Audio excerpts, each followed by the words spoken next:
When I was in university, I'm always amazed of the international students, especially Chinese students, who really knows how to do their just overall how they adapted into Australian education, like the university, and as well in around the world.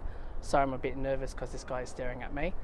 But it's just that because English and Chinese, the language is completely different. Besides using, pinging, like alphabetical pingings, but it's nothing similarity because mainly we use like Z, Q, Y, like some of the odd alphabets that we don't use in English, and mostly we use it in Chinese.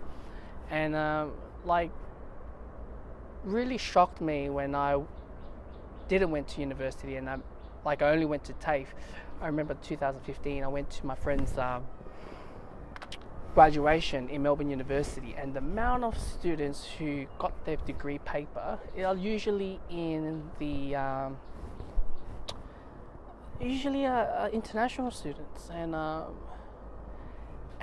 I just don't know how out they're so adaptable. I got I know these international students, and I've heard them speak English, and they're not well spoken as well.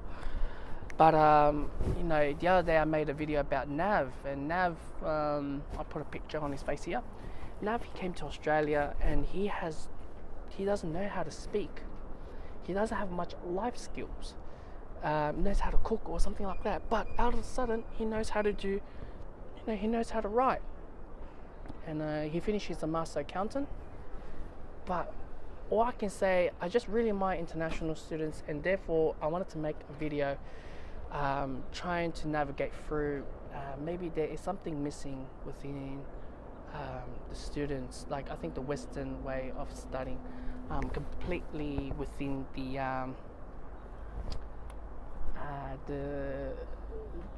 how the education goes through, from youth to adolescent to adult. So here's the video that is going to navigate through, and what's my opinion, and what's my experience. I've written some of the notes down, so sorry, I'll be on my phone looking at it. So I guess I have to go through from based on my childhood experience, and I only spent 3 years studying in China after my parents' divorce. I think I should go through my bit of my childhood first, and maybe probably draws a lot more links to it. So my parents' divorce, I was at the age of 7, and I spent 3 years in China. Spent 3 years, it was completely I didn't know anything about Chinese or anything, but during my 3 years, I've definitely lost my English, and I've definitely went to the ESL class as I got back to Australia. Now, that's a bit of history. So, as I remember back when I was a child, when I was in China, the way how my studying was is because I stayed in a boarding school, so I'm not sure how private schools or public schools or government schools are like in China, but I have to base on my experience, and I'll probably have to double confirm this with my mate. So I'll probably write something up in the screen, confirm or not confirm or undecided. So yeah. So as a child, I stayed in boarding school. Obviously, I live, eat, and study there. So the first thing I did was, as soon as we got up, all the students got up, we had to run laps, all right? And we had to run laps. And after you run laps, and then immediately you go to class and you start to read a book. Now this may vary because I wasn't sure at that time how long I was reading a book for, but I would probably say half an hour or maybe an hour. But I remember what the teacher says, and they always said about this, the most active time to read a book is the moment you woke up. Your mind is fresh, you're fresh, you're clean, you're high energized and everything. So I think that is the one step that is very important. And also, as guys most likely are hyperactive, and definitely I was, at that time I was ADHD, which I haven't diagnosed until last 2 years. But I think for guys are hyperactive, even though they're not ADHD or ADD. I think it's a very, very great for actually especially for boys to actually do a bit of like, high energy, not just a high energy, but some exercise in the morning, like, just worn out that extra testosterone or the extra energy, to release it out. And when it comes to study, they won't like fidgeting around, and they have the energy to definitely to study. Now, my head is always turned to my right. I know to the screen is to the left, if I'm right as well. There's a bungee jump. So if someone's actually doing the jump, I'm just going to turn around and just kind of record this, because it's like one of those great moments. So I'm just getting prepared with my other camera as well. So yeah. I think that's a great idea. That's for like as a childhood, like the learning in China. In Australia, when I got back, the study was a lot different. The study was a lot more lenient. I studied in the government school. You walk to school. That's the only sport, and then you have recess and you have lunchtime, but one thing that I do amaze me the most, maybe I know because I was a child, is because I know when I was kindergarten and I think year 1 or something, you have afternoon nap. In China, they really, really encourage students to have a nap, and they've been brought up at a very young age, and even till they're grown adult, like even they enter the workforce, they have a nap as well. They have like great lunch break, and then they have a nap afterwards, and it's all encouraged. Everyone has a nap, and I feel like having that nap is a lot more proactive, right? Because after you have that meal in your stomach and then you go straight to work, it's just like your energy level, mate. All your bloodstream's going down your stomach, and try to trying to dissolve. Oh gosh, what is the word? Okay, breaking down the food. All right, just breaking down the food. That is the most important thing. But I don't like. You also got that fatigue or sugar crash or MSG crash or whatever you call it.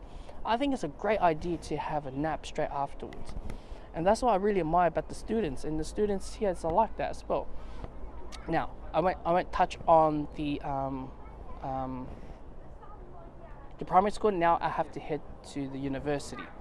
I think that is the main point, the reason why I make this video, the university.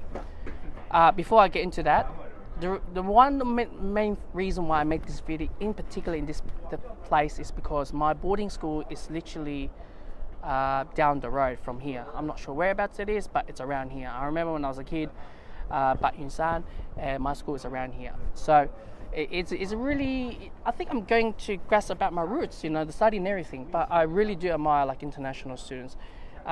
Something just popped up to my mind, and I'll go back there again. As I was a kid, there's always like challenges. Sorry, the guys behind me. I'm very, very sorry about that. But there's always challenges.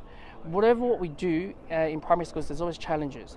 Obviously, I went to boarding school, so there'll be a lot more challenges. So, for example, we do like household chores, like our own room, and as well, like cleaning, and as well, everything what we do is a challenge. Even playing sports, and pair up with your buddy and challenge each other, and being supportive, being challenged, and that is something what I really miss about when I was in government school, is that when I was back in Australia, is that you don't get to do that until I think once a year or twice a year you have like a house competition, like 4 different houses or 5 different houses, depending what sort of color you are, and that's the only time you compete with a different house.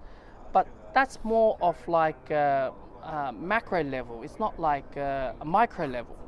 So micro level is like you and your buddy, you just team up and challenge, and it's great. At the same time, you challenge, the teachers name call out like your marks results, definitely your English results or maths or your Chinese, whatever, and that's in a class. And I'm always the lowest one. I'm always the dumb one, so everyone laughed at me. So yeah. So I think it's the challenge, the push, and also what I do see, the parents invest a lot of money on tutoring. Just have the habit of studying, study. And that is the reason why a lot of international students go to overseas and they know how to study, even though the language is unfamiliar. And now let's get back to another topic, and which is university. And this I've just uncoded yesterday. I just found out yesterday. Now I'm currently staying in Guangzhou Medical University because my grandpa used to be a biology professor, so therefore back then they got him a house in the university. And still now, even though my grandpa passed away a couple of years, we still live in the same place. I know right now it's holiday, so I don't know what's it like over there. So I know the fact that the lecture halls is way different. I'm not sure the lecture hall or the Chinese university lecture halls is the same, but I'm just saying based on what I experienced first, right? So the lecture is completely different. Like I know, like in the university, like most of the university we go to in the Western world, you have whether you have indoor room, and it's like a theater setting, and then you have like versatile seats, and as well the flipping table as well, the little table. So you have that, okay? So you have that, but most of the time, and the lights is like, whether the ceiling's high, but the lights feel like it's a bit dimmed. And it's always ventilated with either, winter heater or summer's aircon, or sometimes not at all. So you don't get natural sunlight on the side, or maybe you have if you're lucky, if your lecture is right next to, what is a good place? What I'm trying to say, like an outdoor space, and then you have a glass and you can get in. But I felt like everything is artificial because it's ventilated and it's circulated in a different way. But I feel like the university that I've experienced is completely different. Through yesterday is that, hold on, sorry, that guy just walked past, so I had a bit distracted. So for the fact that like the university seats, they're kind of like plastic-ish and a bit of cushion on top, and then you got this plastic table that you can lift up and flip it up and flip it down, and sitting there for a long period of time, you always get a sore back, and as well, with our tutorials, you basically have like a normal seats or normal like plastic seats and everything. Sometimes you're lucky enough, rich universities that have like a rich, they spec in a lot in like office chairs and everything, like higher class office chairs. But if you sit for a long time, I know it's designed for your back, but if you sit for a long time, the thing about sitting for a long time, you feel like something is bulging on your lower back, and it's aching. So the university that I'm currently staying at my grandparents' place is I find it. I laughed the moment I saw the lecture halls. I laughed at it because it's so backwards, and I'm just there. I'm like, I came from a Western world, and bloody hell, I'm looking at this lecture. It's like a size room, and then it's like I'll show you B-roll pictures, right? So what's it like? So you have like hardwood benches, and they're not versatile, but only the versatile bit is the seats. And I'm just having a laugh because also right in front of me is a blackboard with a chalkboard. What the heck? We live in 2018. Why do we still need a chalkboard? So I text my mate. I'm like, he's an international student. I'm like, man, what's with Chinese universities? Like China universities, they are like bloody what is that? China university, are they so backwards? Like, this is medical school. This is not like arts degree. Like I can imagine if this is an arts degree, not spending enough money on the lecture halls and everything. But damn, this is medical school, man. Geez, people praise you so high especially in Asia, and even the Western world was still praised very high. And I just laughed at him, and he said to me, well, the government doesn't spend that much of money in university, not like the Western world where government spends so much money. And I also said to him, I'm like, how do you learn? There's no projector screens, there's no computers. like even for me to find a PowerPoint, like I have to go to the side of the wall and use a PowerPoint, and it's not, or at the front. It's like I know it's been really outdated. Like it's been like the university's been built. I don't know. I'll pop up the screen. All right. I don't know what year they've been built, but I just felt like this is so backwards. So I'm just having a laugh. This is like way behind. There's no way I can learn and everything. So since it's holiday at the moment, and I went to the university, and you know what? I just see students reading their books.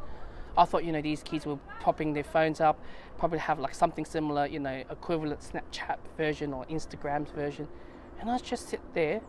I have a stroll around for half an hour, and I walk back, and I still see students are still reading books, and I'm starting to say to myself, okay, the teacher's wasn't there the whole time, and they've been reading books.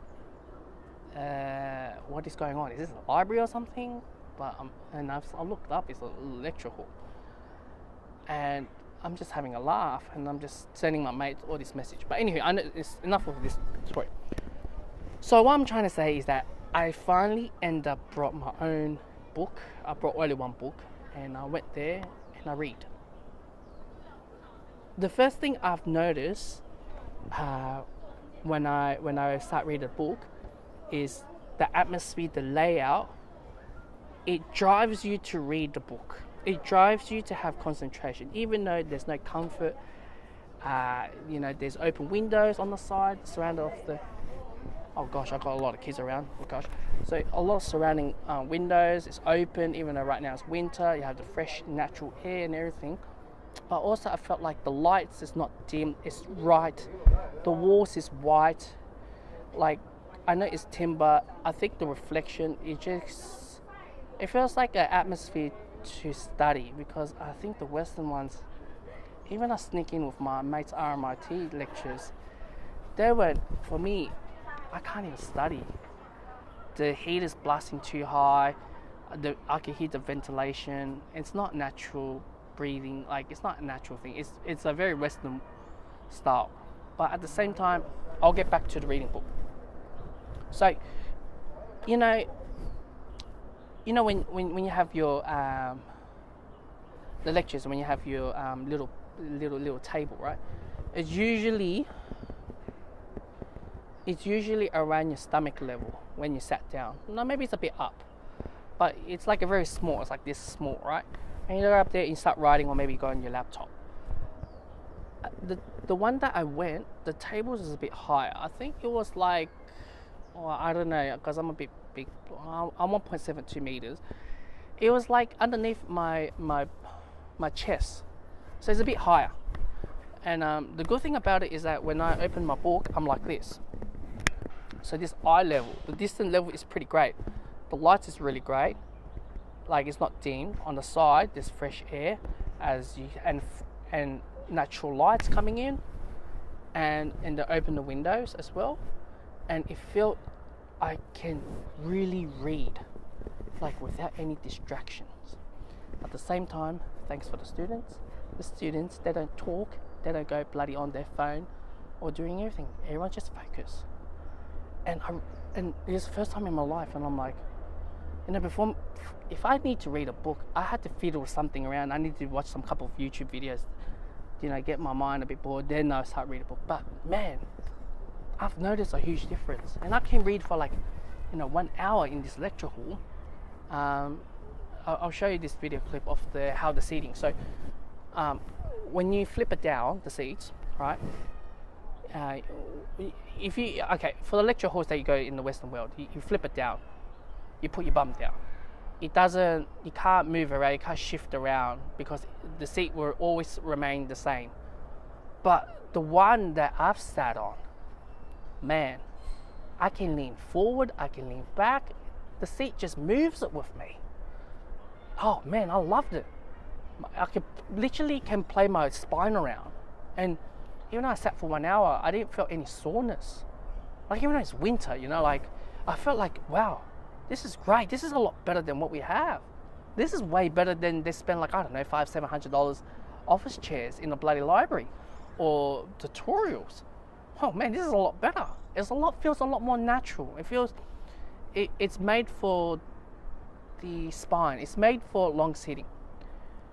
Even though I laughed at it's like an outdated thing, hardwood, you just like, blackboard, chalkboard. Maybe I haven't experienced that. But what the whole purpose on this whole video is that I think the whole layout and what's being taught and discipline of studying and the method on how international students are killing it, man, are killing our universities. I'm not saying killing it, but they master it, is that they had a great setup. They were well disciplined. They can study for days and hours because they were born into that stuff. But now I understand why. And maybe I only discover a bit about it. Maybe I have to start discover more. But I can't do it because I don't understand much Chinese. So there you go. That's the video of why Asians are, I'd say Chinese, I can't say Asian. Battery died, I'm so sorry about that. So I left a couple of things, one more thing. I think one of the most important thing for internet, especially Chinese and as for international students. I'm only speaking Chinese students because I don't know what other countries are like. Now, students, for example, I'm currently, like as I mentioned before, I stay in the Guangzhou Medical University. Students who parents will force their kids to go out if they don't live close by to university, to live there and study there, right? Solely purpose just to study for their degree. I think that sort of habit will bring a lot more to them. It gives them an upper hand and advantage when they come to a Western world. The only difference between the Western world and their lifestyle they had is just a different lifestyle, that's about it. But what I can say is that as Western students, they either work part-time or full-time and study. International students, they are forced to have minimum 4 units per semester. Alright, that's full-time student. But most of them are solely coming from a middle class or upper class SES socioeconomic status. Therefore their parents just paid everything for them, they don't need to work. So therefore they solely focus on study instead of work. So therefore they spend a lot more time on the dictionary, translator, and writing materials up. Where even universities, even in their hometown, even if they go to university here, like I'm saying China here, it's not encouraged to be work, so they're more likely to study. And I think that is great just to have that. I feel like, why is someone got a dark eye? I feel like it's great to study, and I think that is the main reason why Chinese international students can ace the study. And that's why I see the graduations mainly is Asian dominant who receive their degree paper. So yeah, that's about it. I covered everything, and maybe there's some more that I left out, but I think I've covered the main stuff. But yeah, I just now I can sit back and understand a lot more.